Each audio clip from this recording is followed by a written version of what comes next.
જી બાપુ, આજે દીક્ષા દીધી, કેટલા લોકોને દીક્ષા દીધી અને શું હોય છે દીક્ષાનું મહત્વ? ઓમ નમો નારાયણ, હર હર મહાદેવ, જય ગિરનારી। આજે શિવરાત્રીનો પંચદિવસીય મિની કુંભ મહોત્સવ ઉજવાઈ રહ્યો છે જુનાગઢમાં। હજારો શ્રદ્ધાળુઓ, હજારો ભક્તો, સંતો અહીં આવ્યા છે। મિની કુંભનું જ્યારે નામ છે, મિની કુંભ જ્યારે થવા જઈ રહ્યો છે, ત્યારે અમારા શ્રી પંચદશનામ જૂના અખાડા તરફથી એક દીક્ષા મહોત્સવનું આયોજન થયું। ખાસ કરીને અમારા ગુરુ મહારાજ શ્રી મહંત હરિગીરીજી મહારાજની પ્રેરણાથી અમે આ પહેલા પણ ઘણા બધા એવા દીક્ષા મહોત્સવ ઉજવ્યા અને જે પણ જિજ્ઞાસુઓ હોય, જેની વૃત્તિનું પરિવર્તન થયું હોય, જેને સંત તત્વ પ્રાપ્ત કરવું હોય, જેને સાધુ તત્વ પ્રાપ્ત કરવું હોય, જેને મંત્ર દીક્ષા કરવી હોય, સનાતન ધર્મની સેવામાં એક સંન્યાસી તરીકે એક ભેખ લઈ અને જેને જીવન નિર્વાહ કરવું હોય એવા લોકોને ગુરુ તરીકે અમને માની સ્વીકારી અને દીક્ષા ગ્રહણ કરતા હોય છે। આજે જ્યારે શિવરાત્રીનો મહોત્સવ ચાલી રહ્યો છે, ત્યારે એક દિવસ બાકી છે, ત્યારે આજે જૂનાગઢની ગિરનાર તળેટીમાં ખૂબ મોટા પાયે દીક્ષા મહોત્સવનું આયોજન થયું છે, જેમાં શ્રી પંચદશનામ જૂના અખાડામાં અને અમારી સાથે ગુરુ સ્થાને અમને રાખી અને લગભગ 100 કરતાં વધુ 108 કે 9 લોકોએ ગૃહસ્થ પરંપરાનો ત્યાગ કરી અને સંન્યાસ પરંપરાનો સ્વીકાર કર્યો છે અને સાધુના આજે અમે એની દીક્ષા મહોત્સવ રાખ્યું, જેમાં એને મંત્ર અને ભેખ આપવામાં આવે છે।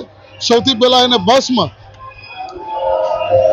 આપી, એટલે કે આ શરીર છે એ શરીર નાશવંત છે એનું એક આ પ્રમાણ છે, ભસ્મ છે એટલે ભસ્મ લગાડી 2 દિવસ સુધી એ મુંડન કરી ભસ્મ લગાડી અને ધૂણા ઉપર યજ્ઞ ઉપર બેસીને ભજન કરે છે।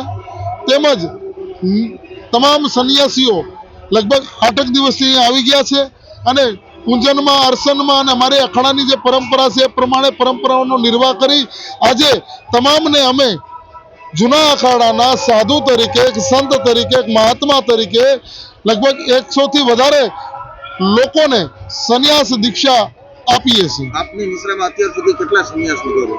કદાચ 1300ની ઉપરની સંખ્યાઓ, અત્યારના સંતો જોતા 1300થી ઉપર ની સંખ્યાઓ થઈ। આ પહેલા પણ જુનાગઢમાં એક સાથે 51 લોકોને દીક્ષિત કરેલા, જે ગુજરાત ભારતમાં પ્રથમ એવો ઘટના બનેલી।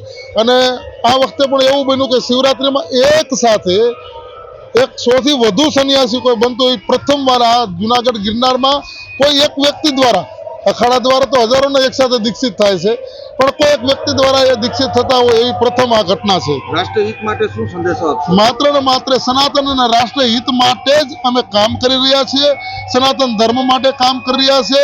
અમારો મુખ્ય લક્ષ્ય માત્ર ને માત્ર સનાતન છે અને રાષ્ટ્ર છે।